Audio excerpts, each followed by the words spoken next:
welcome back, everybody, to the Adjective Play Wrestling Radio. We're going to dive right into this week's discussion segment. I was really having a hard time coming up with something for this week. There's a lot of stuff I want to do, but not a lot of it seemed appropriate for what was happening at the moment. But then last night, I was perusing ESPN.com, and I found an article written by David Shoemaker, a.k.a. The Masked Man, who writes for their... it's like an ESPN sister site that Bill Simmons started called Grantland. And it just had a lot to do with basically what's been going on in the company lately. The article is called simply Hipster Wrestling. And that intrigued me. So I read the article. I really liked the article. I thought it was it had a very good perspective on kind of what's going on right now with the overall product and specifically with Daniel Bryan. So let's jump right in here. If you haven't already read the article, I will post a link to it on the website. So if you're listening to the show right now, haven't read the article, please go press pause in your iTunes. Go to www.theadjectiveplay.com and you can find the article, a link to the article right there. So let's just get right into it then, now that you've unpaused and are ready to listen to this discussion. Or if you're just really fast readers. Yeah, or if you're just lazy and don't want to read. Either way. Then listen, damn it. Yeah. So this article, it kind of, like I mentioned earlier, it kind of really set me at ease about where this whole angle is going in terms of how Vince feels about Daniel Bryan. Of course, in that segment with Brad Maddox, Triple H, and Stephanie, they kind of alluded to the fact that, if John Cena picks who we think he's going to pick, Vince McMahon is not going to be very happy. And like I said last week on the show, they're kind of intertwining perceived reality, not exactly reality, but perceived reality in terms of how Vince feels about guys like Daniel Bryan, how the internet fans think that Vince McMahon just hates guys like Daniel Bryan. I think it's perceived now, but once upon a time, I'm not saying he ever hated him or anything. Yeah. But, I mean, Daniel even talked about it before, like, Jericho put him over after their first match, and he's like, this guy doesn't even eat meat, or like, so that's his only, like, care about it. But, yeah, no, it's changed, and Daniel's stepped up. Daniel's over as fuck. Yeah. And definitely, like, worthy of main event status, and yeah, Vince, but there's still that notion out there, people are always going to talk about it, like, because he doesn't fit like the usual mold of like a WWE superstar who's going to be like the champion of the company. Yeah, and he makes a really good point in this article. I'm just going to read it word for word. Quote, Vince earned his reputation for favoring tall, brawny beach bodies, but he was also responsible for Shawn Michaels and Bret Hart, back when they were considered miniature, as well as Rey Mysterio, Eddie Guerrero, and Chris Benoit. And that's actually a really good point. I mean, you look back, even 20 years ago, and smaller guys, Shawn Michaels and Bret Hart are still considerably bigger than Daniel Bryan, but the point, I think, remains really valid that at the same time, he does love those, the bigger, like he says, beach bodies. You can make an argument against HBK and Hitman, though. Yeah. He kind of was forced to at that time. That is also true, and that's a good point. With Eddie and Benoit, it was kind of undeniable. Yeah, exactly, and they did that at WrestleMania 20, like a big milestone WrestleMania that Eddie Guerrero and Chris Benoit both walked out champions. But I just think his point is that Vince, he values the underdog story just as much as he does, like the big, huge, 7-foot tall guy dominating. And I think that's a really important thing for us to remember, that, even like in sports, like football, basketball, baseball, hockey, like people really get behind an underdog, maybe, even if it isn't like their hometown team, a team they would usually cheer for. In the end, the underdog story is going to take precedence, is going to get more over. weird saying that with like an actual competitive sport. But I mean, just like look at what's been happening in the NBA with the Miami Heat and LeBron James and Chris Bosh, Dwayne Wade. They are kind of the John Cena in a way of the NBA. They're just, I don't know. It's hard to explain, but they are very much the big, powerful, team. I have a point here that I'm trying to make, and the words are failing me. But you kind of see what I'm getting at. It's, the crowd has really kind of gone against those guys. They've kind of become the villains because they're just so status quo. And when they go up against an underdog team, I know this year this is probably way too much basketball talk for this podcast, but they went up against San Antonio Spurs, not necessarily an underdog team. They've been a real powerhouse in that league for many, many years, but still, they weren't the Miami Heat, and therefore they were the underdog. They were the people that crowds got behind. And like I said, that's just something I think we really do need to remember, that Vince McMahon's not an idiot. If somebody's getting cheered, he is going to invest in them accordingly. He, in the end, is about making money. And not just a good reaction, but if he can tell, like, this guy is gonna contribute, I guess. Yeah. Like, Brian's a capable performer in many aspects, and he could really be like a torch carrier, I guess, not just like, I mean, like Ryder got like massive chance once upon a time, but really has a one-dimensional character and isn't very compelling on the mic or anything. And Brian's way more well-rounded and ready for this position we assume he's going to be taking. Yeah, and kind of hitting upon the main topic of the article, hipster wrestling. And I know the term hipster carries with it such negative connotations these days, and for good reason. But I don't think that's necessarily what he was going for when he wrote this article. And I'm just going to, again, quote from the article. It says, I couldn't help noticing that WWE's product had a rising tide of irony, irreverence, counterintuitive storytelling, and, well, creative facial hair. It felt a little too much like Williamsburg. And just the point he's trying to make is that these guys like Daniel Bryan, guys like even Dolph Ziggler, they are two guys that, in a way, were like the hipster favorites. Kind of, It's cool to like them because they're smaller and more entertaining. Exactly, and they're just so counter to what the pro wrestling industry typically values in a performer. And it's just the fact that now WWE seems to be kind of running with that in a way, instead of trying to maintain the status quo, saying, hey, no, these are the guys you have to cheer for, and this guy, Daniel Bryan, is just a guy that should be begging groceries. And it really, he makes a good point in saying, just, like I said, they're just kind of running with it now. And yeah, look at all the smaller guys who are really gaining momentum, Well, Bryan and Ziggler, two world title pictures right now, both involve underdogs in many ways. Yeah. And he goes on to say, like, later in the article, that WWE is really kind of I'm just going to quote it again because he's going to say it better than I can. He says, WWE is incorporating the McMahons into a reverse psychology game to try to entice pay-per-view buys. It's blackmail with the best intentions, he goes on later to say, and ends the article with, like a bad father, Vince can only show you he loves you by fighting with you. And I think, he said that, and it made so much sense. I mean, look back. He wouldn't be wasting time on screen with Bryan unless, or getting involved in an angle with him, even if he didn't think that, like, if he didn't like him. Exactly. Pretty much. And like he says, reverse psychology to try to entice pay-per-view buys. That's when it kind of clicked, is like, you know what?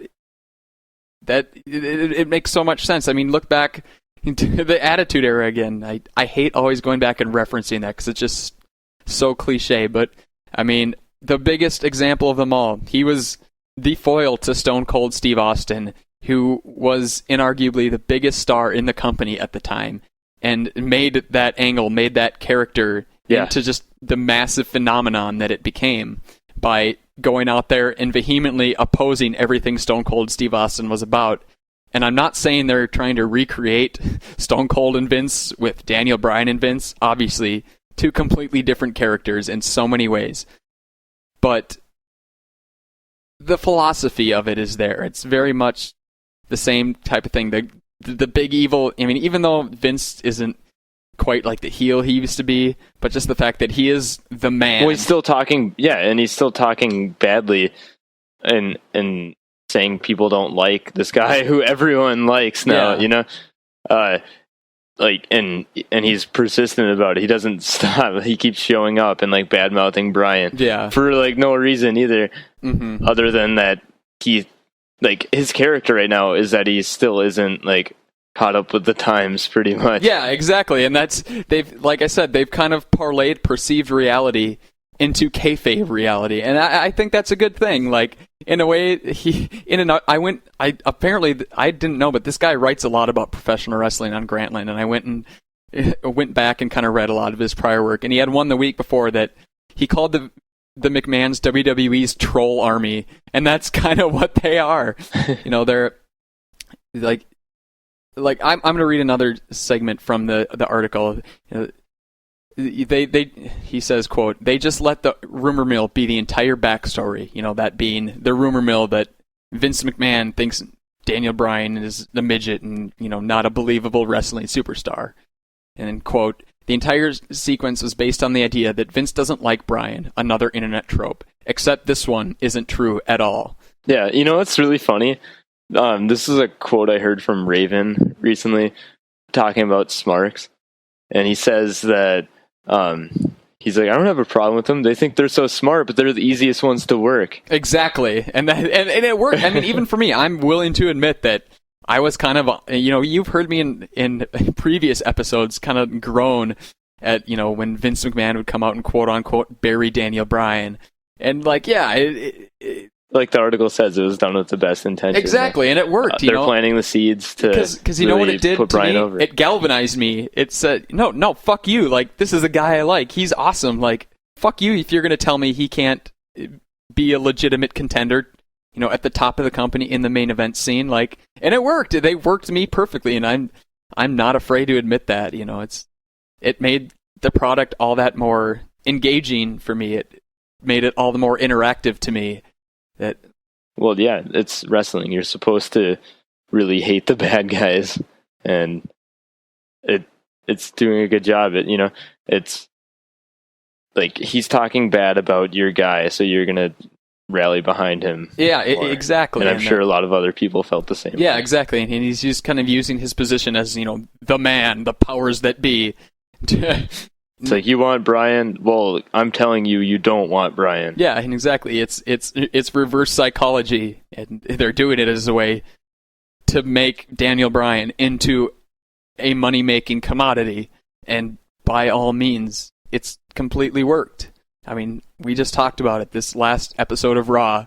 I mean, it's so rare that you see a guy get that unanimous of a reaction, to have the entire crowd from, the children in their John Cena shirts, to the, 20-somethings, drinking a beer in their CM Punk shirts, all unanimously chanting yes together. It's so rare that you can get everybody, that the younger demographic and, the older, smarter, more skeptical fans, that you can get them all to believe in a character. And after reading this article, it kind of made me feel stupid in a way. It's like, exactly what they were going for is what they did to me. But I think they tried this before, too, with Michael Cole and Bryan way back then. Yeah, but the only thing back then is he lost. Yeah, exactly. And so it kind of like... It was kind of validating what Michael Cole was saying. And two, having Michael Cole do that to somebody is entirely different than having Vince say it to somebody. Because, I mean,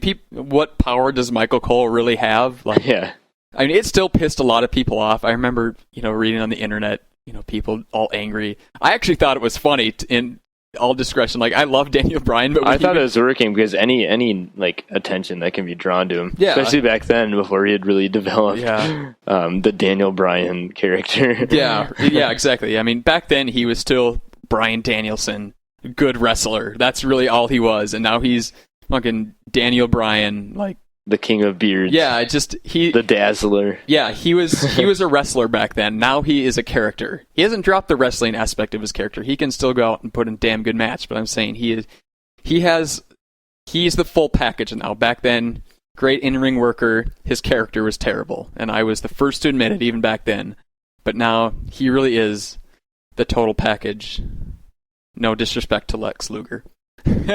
But another part he did kind of touch on in this article, kind of fitting in with the whole hipster theme, was that he really sees Brooklyn as becoming the new New York home for WWE, kind of getting away from Madison Square Garden as kind of their base, and slowly moving it over to Brooklyn. That from now on, that's kind of going to be their big home. All their big stuff is going to happen there, because Brooklyn, it's so hipster. It's very young. It's a very young audience there. Very, like I said, very hip. You've got the whole like Jay-Z and everything going on, in that building, owning the Nets. And Brooklyn is a very cool, very kind of hip place to be right now. And I think that was a really good point, and the crowd on that Monday Night Raw really validated that sentiment, I think. Like, I don't know. Yeah, I think that's a good thing. Focusing on a location. Yeah. It's like a different, or an audience with like a different perspective. Yeah, I mean, Madison Square Garden will always be, supremely important to WWE history, but I think kind of moving away from that, moving on to something new. He mentions in the article, like, I'm going to just quote it again. Quote, I've never seen the ushers at a wrestling event so excited to be working. Barclays, meaning Barclay Center, the name of the venue. Employees at the entrance to my section were discussing the details of every feud each time I walked by. It's just the whole atmosphere in that arena, even down to the workers there were, they were just so excited about everything that was going on. And I think really setting the Barclays Center as their kind of home base, their home turf, would really go a long ways in kind of making the product cool again. And they're really doing that now by, Yeah, the characters haven't seemed so cookie cutter recently. Like just this last episode, they all just seemed like they all had their own motives and direction and reasonings, and it's just not like, I'm gonna be friends with you because you're a good guy, whatever. Right. Everything all around, like everyone's just. I'll say it, like it seemed like it was the Attitude Era again a little bit. Obviously not in terms of the programming, but in terms of the atmosphere, and it was a good one too. I think it always helps when the crowd's like that. There are three guys that are really spearheading this movement. That being, of course, CM Punk, Daniel Bryan, and Dolph Ziggler. Three guys that are very much internet darlings. But I don't know if so much they're not so much focusing on catering the product to them, but I think they're just kind of realizing that these guys can go, and the people were chanting for years because they wanted something better for them. Exactly, and like they finally listened with Punk like a few years back now, and like look at the results there. So Punk kind of helped. Yeah, I think paved the way. Yeah, for I think them. Punk really was the guy that kicked this whole revolution off. And the way I kind of see them approaching this backstage is they're not, like I said, they're not trying to cater to the internet fans, but they see how passionate, how diehard these internet fans are. As not obnoxious as they might be at times, and I know I've gone on many rants about it, and that some of the stereotypes are true, but I think they're looking at it as like, we've got this section of the crowd that is really passionate, really diehard about this. And they're not so much trying to cater to them as they are saying, let's create more of this. Let's try to have a bigger section of our audience be as passionate about the product as these guys are. Because it can really influence a crowd too. Yeah, and as a reflection of that, you see guys like CM Punk, Daniel Bryan, Dolph Ziggler, all a couple years ago were all heels, and now, Dolph Ziggler is pretty recent. Even Daniel Bryan wasn't a full-on face till recently. But now you see them pushing these guys as the company's top faces. So they're kind of blending, catering to the casual fans with catering to the diehards. And I think, like I said, it's hipster wrestling, and I don't mean that with, negative connotations at all. I think them trying to create more of a passionate diehard fan base will go a long way in making the product better. And we saw that on Monday. We saw that, when anytime anything happened, anybody came out, people cheered because they love wrestling. This is something they're excited about. And it doesn't matter, if this person is a bad guy, they're just excited to see these guys, to see this product.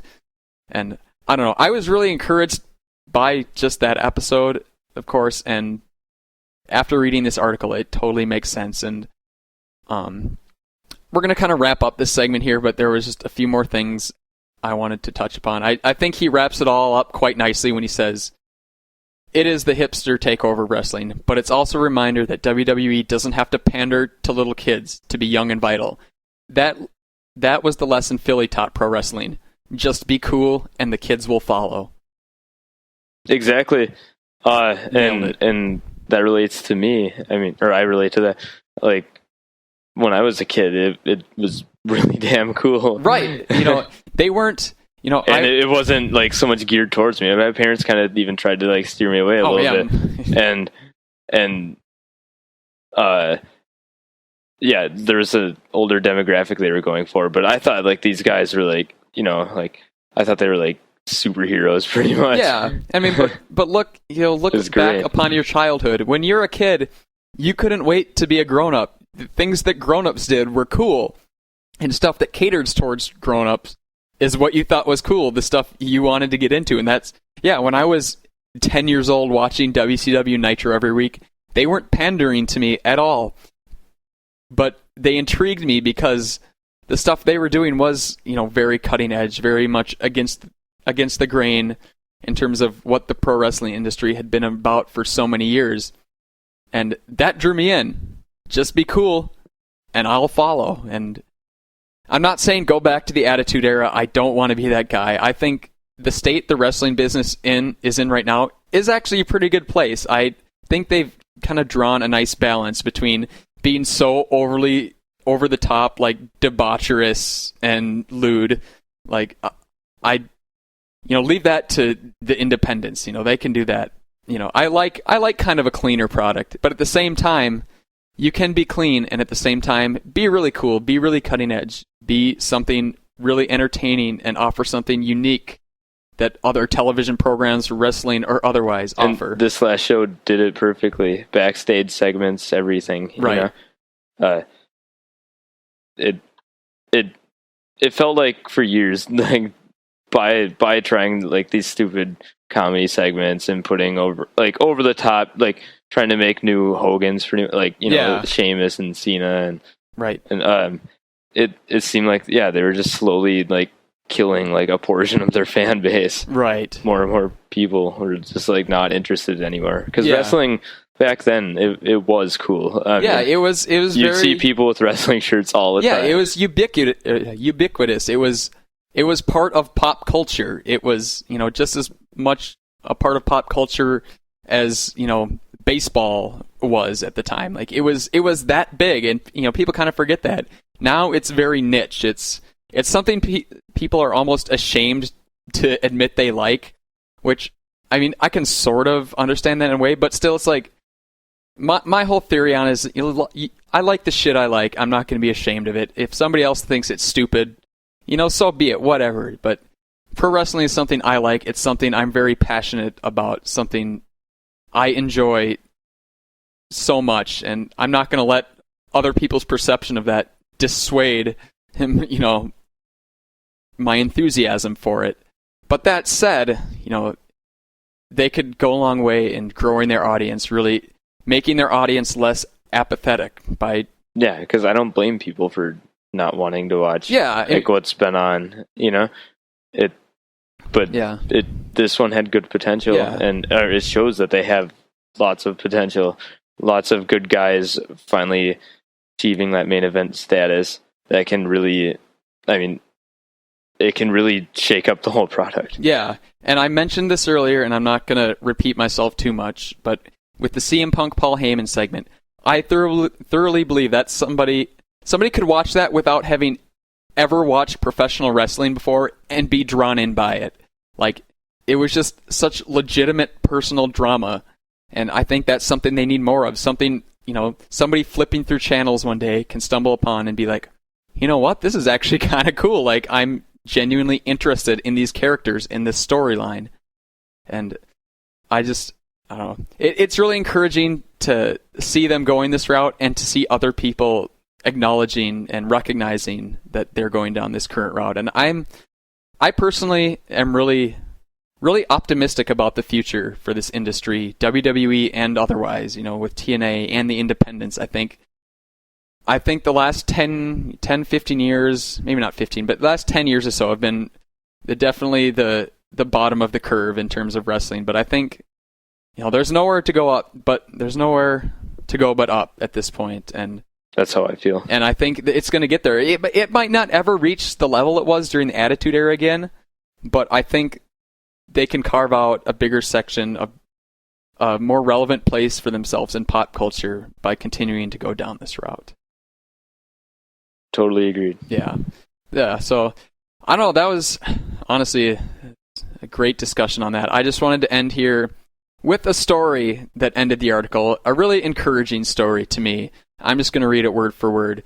He says, here's a story, quote, "There's a scenester burlesque club in Manhattan's Lower East Side called The Box. It's the kind of place money managers go to feel like hipsters. A few weeks back, a couple friends of mine were hanging out in the upstairs area near the VIP section, and they noticed an older gentleman in a banquet with 4 or 5 exotic dancer types and a full bottle service drink spread. The gentleman was immaculately put together, but not the best-looking man in the club, so one of the guys became intrigued and approached him. 'You look like you have everything you have ever wanted in life,' he said. 'What advice can you give me to end up as happy as you someday?' The gentleman looked him in the eye, smiled, and said, 'Just think about who you are, what makes you, and be more of that. You do that, and you'll succeed. That's the beauty of capitalism.' The man left with his entourage, and my friend who approached him asked a waiter who the gentleman was. 'That was Vince McMahon,' he said. And I just wanted to bring that up as just, and not only just encouragement for us, but encouragement to those listening out there. Just fucking do you. Do what you like in life, and like he said, be more of that. And that's all you need to succeed in life. I know it's kind of like totally going off topic from the end of this, but I think it was a really good kind of nice little motivational thing. Just not only to encourage us as aspiring wrestling personalities in whatever fashion we're doing it, but just in general, from the wise words of Vince McMahon. Damn it. Damn it. I didn't quite hit the baritone Vince McMahon timbre on that. Anyways, that is our discussion for this week. Again, you can find this article on Grantland.com. It is by a wonderful writer named David Shoemaker, who also goes as AKA The Masked Man. I think you can find him on Twitter at AKA The Masked Man. Send him an email, send him a tweet, tell him how much you love his work. I just personally want to say, I want there to be a reason for him to do more of this, to bring wrestling, into more of the mainstream. This is on like an ESPN website, which is really cool. So go tell him thanks for us. It was quite honestly a great article, and I enjoyed reading it. I enjoyed discussing it